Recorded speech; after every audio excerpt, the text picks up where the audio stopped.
Discuss करेंगे chapter number 1 को। Inter class का चैप्टर नंबर है 1, फंक्शन एंड लिमिट्स। इसका इंट्रोडक्शन देखेंगे आज। इसके इंट्रोडक्शन में क्या है, तो पहले बात करते हैं कि बाइनरी रिलेशंस क्या है और बाइनरी रिलेशन किस तरह क्रिएट किए जाते हैं।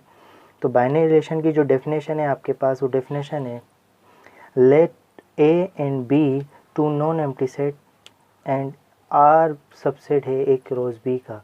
आर मीन्स रिलेशन, सबसेट होगा A cross B, then R is called binary relation in A cross B. अब बाइनरी रिलेशन किस तरह क्रिएट किए जाते हैं, अगर फॉर एग्जांपल हम दो सेट लें, ए 1 2 एंड बी सेट है आपका 1 3। अगर इनकी एक रोज बी किया जाए, एक रोज बी मतलब इनका कार्टेशियन प्रोडक्ट निकाला जाए 1, 1 1, 3 2, 1 2, 3, ये है कार्टेशियन प्रोडक्ट। अब इसके जितने भी सबसेट होंगे वो सारे के सारे कहलाएंगे रिलेशंस, बाइनरी रिलेशंस। अब बाइनरी रिलेशंस तो कहलाएंगे, फॉर एग्जांपल जब किसी भी सेट का सबसेट लिखते हैं तो सबसे पहला जो सबसेट होता है वो कौन सा सेट होता है? Null set. ये किसका सबसेट है? एक रोज बी का। Same as it is R2 ले लो, 1, 1, ये भी किसका सबसेट है?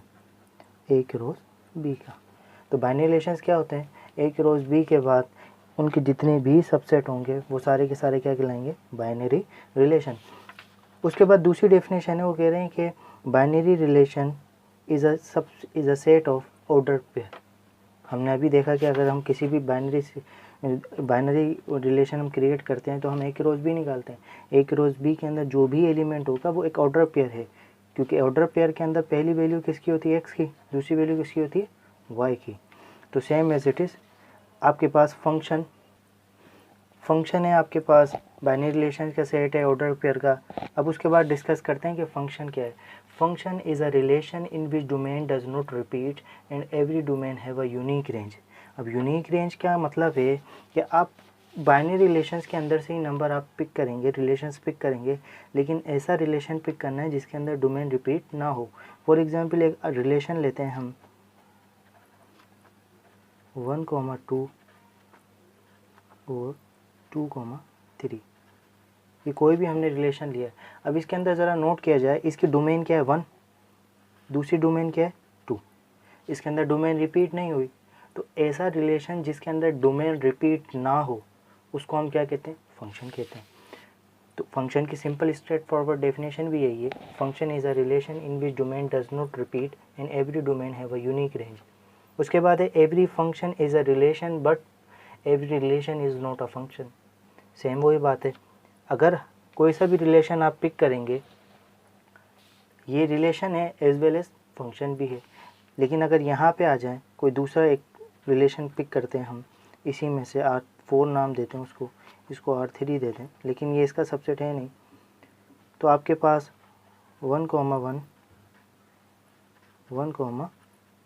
3 ये रिलेशन है लेकिन फंक्शन नहीं। क्यों? क्योंकि इसके अंदर जो डोमेन है वो क्या हो गई? रिपीट।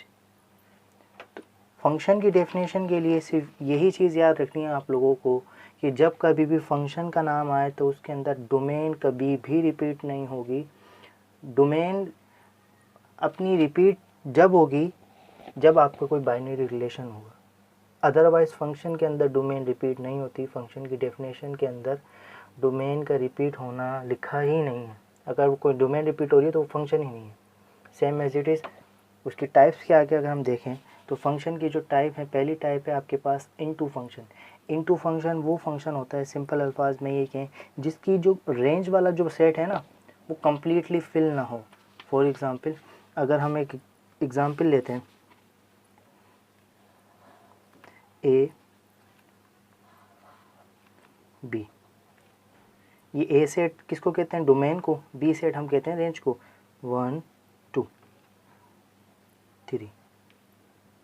इधर लेते हैं 4, 5, 6, 1 ने इमेज बनाई 4, 2 ने इमेज बनाई 6, 3 ने इमेज बनाई 4, लेकिन यहाँ पे क्या रह गया, 5 खाली रह गया, 5 की कोई इमेज ही नहीं है, मतलब किसी भी एलिमेंट ने इमेज अपनी 5 बनाई नहीं। तो ऐसे फंक्शन को हम कहते हैं इनटू फंक्शन। उसके बाद ऑन टू फंक्शन क्या होता है, ऑन टू फंक्शन के अंदर हम ये देखते हैं कि जो रेंज वाला सेट है वो कम्प्लीटली फिल है या नहीं। अगर रेंज वाला सेट कम्प्लीटली फिल है तो हम कहेंगे कि वो ऑन टू फंक्शन है, अदरवाइज़ वो एन टू होगा या फिर कोई दूसरा फंक्शन होगा। एक एग्जाम्पल लें, ए बी 1 2 3 4, 1 ने इमेज बनाई 3, 2 ने इमेज बनाई 4, तो ये कौन सा फंक्शन है, into function, onto function. Into function कौन सा था, ये ऊपर वाला, ये कौन सा फंक्शन है, ऑन टू, ये हमारा था इनटू, ये हमारा था ऑन टू। ये 1 1 फंक्शन भी है। 1 1 फंक्शन किसको कहते हैं, 1 1 फंक्शन वो फंक्शन होता है जिस डोमेन की एक ही रेंज हो, 1 की इमेज 2 है, 2 की इमेज 4 है, तो कहीं रिपीट ना हो। जैसे कि यहाँ पे 1 और 3 की रेंज क्या आ रही है 4, तो ये 1 1 नहीं है। हर डोमेन की कोई अलग रेंज हो उसको कहते हैं 1 1। और बाइजेक्टिव फंक्शन क्या फंक्शन होता है, 1 1 और ऑन टू फंक्शन जब मिल जाए तो बाइजेक्टिव कहलाता है। जैसे कि ये बाइजेक्टिव है, क्यों, क्योंकि हर डोमेन की अलग रेंज है और इसकी रेंज वाला सेट भी क्या है, कम्प्लीटली फिल है, तो इसको कहते हैं बाइजेक्टिव फंक्शन। और दूसरी डेफिनेशन है आपके पास मैनी वन फंक्शन की है। मैनी वन फंक्शन आप लोगों के सिंटैक्स बोर्ड में नहीं है, लेकिन फिर भी मैं बता दूं, ऐसा फंक्शन कि जिसके अंदर कोई दो मुख्तलिफ डोमेन की एक ही रेंज आ रही हो, उसको कहते हैं many one function. For example, अगर इसके एग्ज़ाम्पल देखी जाए, एक सेट है ए, दूसरा सेट है बी, ये डोमेन का सेट है, ये रेंज का सेट है। 2 -2 3 -3 4 9, 1 की इमेज बनी 2 4 और 2 की इमेज बनी 4, -2 की इमेज बनी 4, 4 की 2 और 3 की इमेज बनी 9, -3 की बनी 9। यहाँ पे 2 और -2 की इमेज क्या बनी है 4, 3 और -3 की क्या बनी है 9। तो ऐसे फंक्शन को बोलते हैं मैनी वन फंक्शन, जिसमें एक से ज़्यादा डोमेन की कोई एक रेंज आ रही हो। आइडेंटिटी फंक्शन क्या होता है, ऐसा फंक्शन कि जिसके अंदर जो डोमेन पुट करो वही आंसर मिल जाए, उसको कहते हैं आइडेंटिटी फंक्शन। सिंपल वर्ड में आप इस तरह कह सकते हैं कि मैपिंग के थ्रू अगर मैं आपको समझाऊँ, ईजी वे किसी भी फंक्शन को समझने का यही है कि उसकी मैपिंग समझ ली जाए कि उसकी मैपिंग किस तरह है। 1 2 1 2, 1 ने इमेज बनाई 1, 2 ने इमेज बनाई 2। तो देखें, जो हम डोमेन पुट कर रहे हैं वही हमें रेंज में मिल रही है, तो ऐसे फंक्शन को बोलते हैं आइडेंटिटी फंक्शन।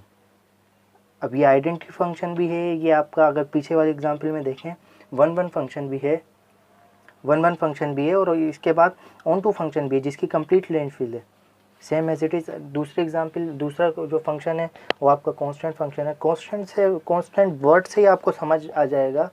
कांस्टेंट मतलब फिक्स, एक जगह रुका हुआ है। वो किस तरह कि अगर आपके पास डोमेन के अंदर कोई बहुत सारे नंबर्स का सेट है, लेकिन जब भी आप उन नंबर की कोई इमेज बना रहे हैं ना, वो एक ही आ रही है। For example 5 and so on, बहुत सारे नंबर की डोमेन आपके पास मुख्तलिफ है, लेकिन रेंज क्या है, कम्प्लीटली फिक्स है, तो इसको कहते हैं कांस्टेंट फंक्शन। तो कांस्टेंट फंक्शन में आपके पास यही है कि जितनी भी आपके पास डोमेन हो उसकी कोई एक ही फिक्स रेंज हो, उसको कहते हैं कांस्टेंट फंक्शन। नेक्स्ट हमारा जो फंक्शन है वो है इवन एंड ऑड फंक्शन।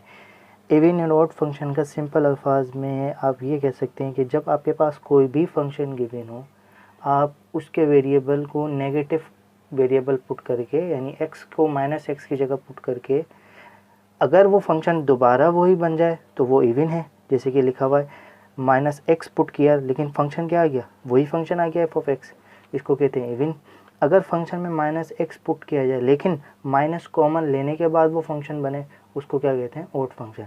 अगर इन दोनों में से कोई कंडीशन ना लगे तो वो फंक्शन होगा neither even nor odd. Simple अल्फाज में ये है। एक्सरसाइज में हमारे पास इसके एग्जाम्पल हैं, वो करेंगे तो और आपको बेहतर समझ आ जाएगा। दूसरा फंक्शन है हमारे पास formalisation function. A function F R to R यानी real number to real number defined by more than one equation is called formalisation. Simple अल्फाज में इसको ये कह सकते हैं कि दो या दो से ज़्यादा फंक्शन को हम किसी पैटर्न में रख के कोई एक नया फंक्शन बनाए तो उसको कह सकते हैं फॉर्मलाइजेशन ऑफ फंक्शन। लिखा हुआ मोर देन वन फंक्शन या मोर देन वन इक्वेशन, जिसमें इक्वेशन डिफाइन हो के ये फंक्शन इस रेंज के लिए, ये फंक्शन इसके लिए, वन से बड़ी वैल्यू आप के लिए ये फंक्शन डिफाइन है, वन से छोटी के लिए ये और ज़ीरो के लिए ये। जैसे कि आप नेक्स्ट एक्सरसाइज जो हमारे पास एक्सरसाइज नंबर 1.1 है उसमें इसके क्वेश्चंस हैं, आप लोगों को बेहतर समझ आएंगे। फर्दर उसके बाद हमारे पास है कंपोजिट फंक्शन। कंपोजिट फंक्शन क्या है? कंपोजिशन है फंक्शन की, यानी दो या दो से ज़्यादा फंक्शन को कंबाइन कर देना। Let f A to B, function A to B and g function है बी टू सी। अगेन एक जो नया फंक्शन है h A to C. H जो नया फंक्शन बनेगा वो इस तरह बनेगा, तो जी जो फंक्शन है उसके अंदर हम क्या पुट करेंगे? एफ। तो वो जो फंक्शन बनेगा वो आपका कंपोजिट फंक्शन होगा। तो उसको कंपोजिशन ऑफ दो फंक्शन बोल, दो या दो से ज़्यादा फंक्शन की कंपोजिशन, और उसको पढ़ेंगे F of G. F of G और एक होता है G of F. F of G का मतलब है एफ फंक्शन जी के अंदर पुट करेंगे, जो बाद में होगा उसको हम पुट करेंगे पहले वाले में। अगर एफ ऑफ जी होता तो पहले जी को हम एफ के अंदर पुट करते तो हमें आंसर मिलता। सेम एज इट इज हमारे पास है इनवर्स फंक्शन। इनवर्स फंक्शन क्या होता है? If the function x y both function 1 1 and on 2 then we define inverse function. सबसे मेन जो इसकी थीम है ना इनवर्स फंक्शन की, वो ये थीम है कि इनवर्स फंक्शन उस फंक्शन का बनता है जो 1 1 हो और ऑन 2 हो। फॉर एग्जांपल ये x है, ये y है, 1 2 3 4 5 6। 1 की इमेज 4 है, 2 की इमेज 5 है, 3 की इमेज 6 है। ये 1 1 फंक्शन भी है और ऑन टू फंक्शन क्या होता है? जिसकी रेंज कम्प्लीटली फिल हो। इन सब एलिमेंट सारे फिल है ना, सबकी इमेज बन गई है। अब यहाँ पे इनवर्स फंक्शन का मतलब होता है कि रेंज डोमेन बन जाए और डोमेन रेंज बन जाए, यानी रेसिप्रोकल। ये y हो जाए और ये x हो जाए। 4 5 6 1 2 3 1 2 3। जो ये फंक्शन है, फॉर एग्जांपल ये फंक्शन है, तो ये इसका कौन सा फंक्शन है? इनवर्स फंक्शन है। ये इनवर्स का साइन है। ये जो दो नेगेटिव जो डैश लगा रहे हैं, -1 लगा रहे हैं, ये इनवर्स का साइन है। तो अब इसमें नोट करने वाली बात ये है कि अगर फॉर एग्जांपल एक फंक्शन लेते हैं, भाई ज़रूरी क्या है कि भाई 1 1 फंक्शन या ऑन 2 फंक्शन का ही आप कंबाइन करके जो बाइजेक्टिव है वो होना ज़रूरी है। फॉर एग्जांपल अगर फंक्शन लेते हैं, 1 ने इमेज बनाई 3, 2 ने इमेज बनाई 3, 3 ने इमेज बनाई 4, ये है ए, ये भी। अगर मैं इसका इन्वर्स फंक्शन करूँ तो बी यहाँ आ जाएगा, ए यहाँ आ जाएगा, 3 4 1 2 3। 3 ने इमेज बनाई थी 1, 3 ने इमेज बनाई थी 2, 4 ने इमेज बनाई थी। अब ज़रा फंक्शन की डेफिनेशन देखो। फंक्शन की डेफिनेशन क्या कहती है कि आप डोमेन रिपीट नहीं कर सकते। यहाँ डोमेन क्या हो गई? रिपीट। तो ये तो फंक्शन ही नहीं है, नॉट अ फंक्शन। तो इस वजह से इनवर्स फंक्शन के लिए आपको 1 1 और ऑन 2 होना लाजिम है। फर्दर उसके बाद हमारे पास है, थोड़ा कंसेप्ट दे दूं मैं आपको कि फंक्शन और उसके वेरिएबल के कैसे आइडेंटिफाई किया जाएगा, कौन सा डिपेंडेंट है कौन सा इंडिपेंडेंट है। तो अगर x और y 2 वेरिएबल्स हैं तो y डिपेंड करेगा x के ऊपर, तो हम उसको किस तरह लिखेंगे? y is equals to f of x. ये हमेशा ये याद रखिएगा, कुछ बच्चे ये भूल जाते हैं कि y किसके बराबर है। y बराबर होता है एफ ऑफ एक्स के। इसको पढ़ते हैं F of x, F of x. Further उसके बाद है x is called independent variable and y is dependent variable. अब जैसे कि डिपेंडेंट इंडिपेंडेंट के लिए समझ कैसे आएगा? अगर ये फंक्शन है 2x + 1, ये फंक्शन है ना, एफ ऑफ एक्स किसके बराबर होता है? y के। y is equals to 2x। अब यहाँ पे y आपको कैसे पता लगेगा, पहले x की जगह पुट करोगे। फॉर एग्जांपल x की वैल्यू 1 पुट करते, 2 1 जा 2, 2 में 1 प्लस किया 3, x की वैल्यू क्या पुट की 1, तब y की वैल्यू मिली है। तो कौन किस पे, कौन डिपेंडेंट था, डिपेंड कौन कर रहा था, y। हमने x की वैल्यू 1 पुट की तो y की वैल्यू 3 आ गई, x की वैल्यू 2 पुट करते तो y की वैल्यू 5 आती, x की वैल्यू 3 वैल्यू पुट करते तो y की वैल्यू 7 आती।